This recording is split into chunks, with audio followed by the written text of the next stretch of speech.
Let's now cross over to the Deputy Minister of Information and Communication Technology, Theofilus, to give us the latest cabinet briefing. A very good afternoon to you, Mr. Theofilus, and thank you so much for joining us. Good afternoon, Jonas, and to all the viewers. Thank you for having me. Much obliged. Please go ahead. Thank you. The cabinet decisions of the 14th decision-making meeting held on 17 August 2021 are as follows.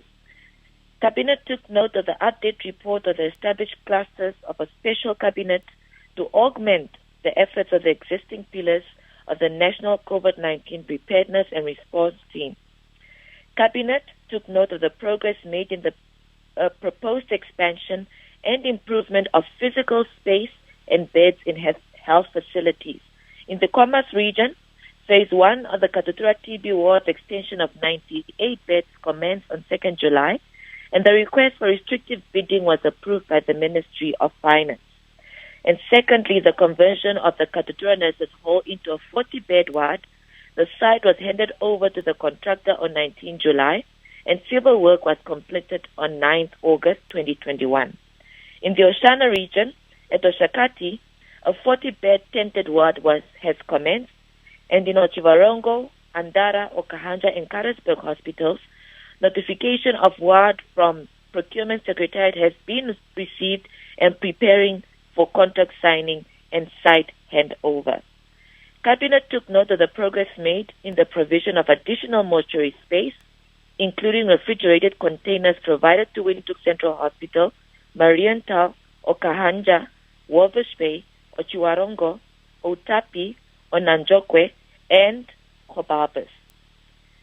Cabinet took note further and approved the secondment of staff from various organs, ministries and associations and regional councils to the Ministry of Health and Social Services for data capturing and related functions.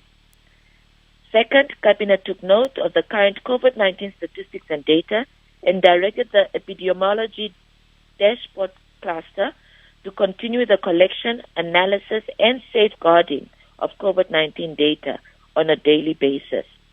Around the security cluster, Cabinet took note that the demobilization of members at the respective checkpoints was done on 31st July 2021, and members were redeployed to their duty stations countrywide.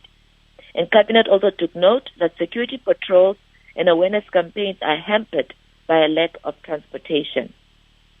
Around the vaccination cluster, Cabinet took note that as of 7th August 2021, a total of 174,896 first doses were administered and 53,455 second doses were administered, translating to 3.6% of the targeted population fully vaccinated. Around the information and publicity cluster, Cabinet took note of the progress report of the cluster and further noted that the launch of the COVID-19 campaign was a huge success, and Cabinet further directed the cluster to investigate and propose incentives with view to encourage Namibian citizens to get vaccinated. In my final conclusion of this report, Jonas, I'd like to talk about the dismantling plan and financial implications of the Namibia Post and Telecom Holdings. Cabinet approved the Namibia Post and Telecom Holdings dismantling plan, and that the Ministry of Public Enterprises should ensure the optimal and prudent utilization of funds earmarked for the dismantling project. And Cabinet further directed the Ministry of Public Enterprises to ensure that the transfer integration of the affected employees to be identified by NPTH subsidiary companies is prioritized during the dismantling process. And finally, Cabinet approved in principle the drafting of the amendment bill to the Public Procurement Act, Act number 15 of 2015, and refer the item to the Cabinet Committee on Legislation for scrutiny and resubmission to Cabinet before it is tabled in the National Assembly. This concludes the report on the 14th decision-making Cabinet meeting, Jonas. Thank you so much, Theofilus. Thank you. Highly appreciated.